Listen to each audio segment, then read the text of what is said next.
Hey everyone, thanks for clicking. This is Rocky here with what will hopefully be the first in a long line of anime reviews, and I'm starting off with Season 1 of Attack on Titan. So I know I'm coming to the party late, but I just finished binge watching Season 1 of Attack on Titan, and I was genuinely surprised with this one. They are planning on a second season, and last I heard it is scheduled for sometime in 2016. From what I understand, the anime stays pretty true to the manga, with only some small variations. I haven't actually read the manga yet, so this may or may not be the case. Once I get through some of the manga, I'll maybe update the comments on this and let you know if there are some big drastic changes between both. Okay, so the basic plot of Attack on Titan is that mankind was attacked by these large titans that seemed to come out of nowhere. A massive amount of the population was slaughtered, with the remainder coming together in a multi-walled civilization, almost as if they were herded. Thankfully, for the last 100 years, people have lived in relative peace from the titans, at least when it comes to the city itself. The only skirmishes coming when the scouts venture outside the walls. They're actually a branch of the military tasked with basically trying to create and maintain outposts, and sadly they are not doing well at all. Suddenly, a Colossal Titan appears outside the first wall and destroys a portion of it, allowing for a massive amount of titans to storm the outer city. Throughout the season, we see several different titans, and some seem to be able to disappear rather quickly. I do love the overall design of the titans, as they look pretty freaky for the most part. Some are missing limbs, and others have permanent smiles plastered on their faces, and then there's continuing variations throughout the series as well for Season 1. Though they all, for the most part, appear humanoid, and mankind has very little information on the Titans. One of the biggest questions is how do they actually reproduce, as they don't actually have any reproductive organs. Now, in my eyes, we basically have three main characters, Eren, Mikasa, and Armin. The first two being adoptive siblings, and the latter being their friend. What I love most about these three is they each kind of represent an ideal or aspect that's typically found in the classic anime hero.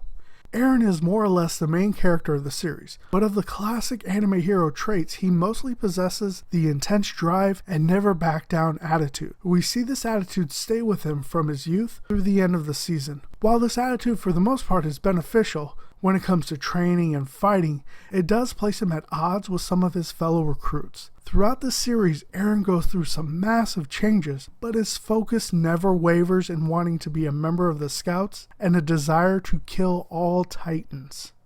Mikasa is Eren's adopted sister, though it seems their feelings for each other are a lot stronger than that. They both experience some tragic events in their childhood, and this helps to strengthen their bond throughout this series. She is more or less the last Oriental in the area, if not in existence, and this seems to add to her detached personality. Mikasa represents the fighter prodigy trait usually found in classic heroes. She garners both respect and fear from the other kids, as well as recruits. In some ways, I think Eren resents that fighting comes so easy to her, but the only reason she is so good is because she wants to protect Eren. She follows his lead and is a very intense character. For the most part, Mikasa stays pretty consistent with her character and does not have many changes, other than it seems she is starting to realize she has feelings for Eren that go beyond a sibling bond. Then we have Armin, who represents the master strategist trait, and in a lot of ways seems to be the eyes of the audience, as his thoughts seem to be the most logical at times. While being a loyal friend to Eren and Mikasa, he does harbor some resentment towards them, as they always saved him when he was a kid. This gave him a massive inferiority complex that prevents him from seeing how valuable he truly is. During training as well as combat, it is quickly seen how Armin is able to analyze the situation and point out clues and strategies. Though he does have a tendency to break down and cry while fighting Titans, though this is understandable considering how many other people he sees get eaten by them. Though towards the end of the season it seems his resolve is becoming stronger, and I really enjoyed the evolution of his character throughout the season. In Season 1, we are introduced to many other characters, and for the most part they are all given enough development that you actually feel a connection with the characters.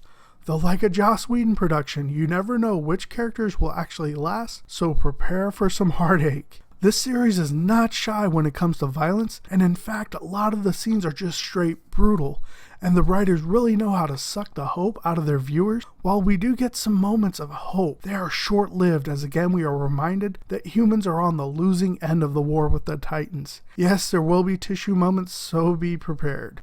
The animation really looks great, and I really enjoy the fight sequences as the humans can attack from any angle, and visually this was captured very well, I thought.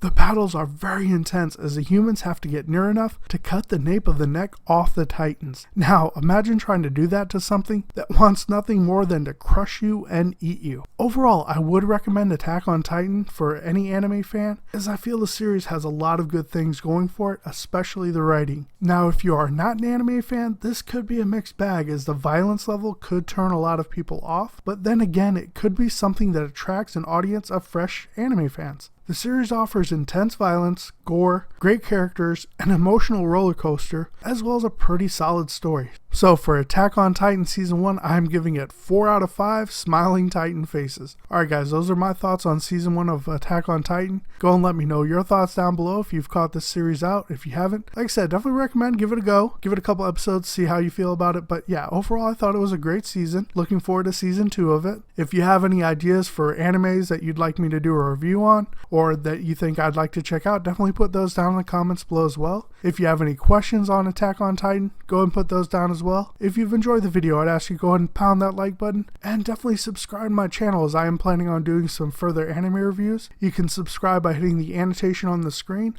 or the subscribe button down in the description below. If you have gone ahead and subscribed already, thank you very much. I really appreciate you all coming on board, and I hope you've been enjoying the videos. Alright guys, all that being said, I hope everyone has a great rest of your day now. Bye!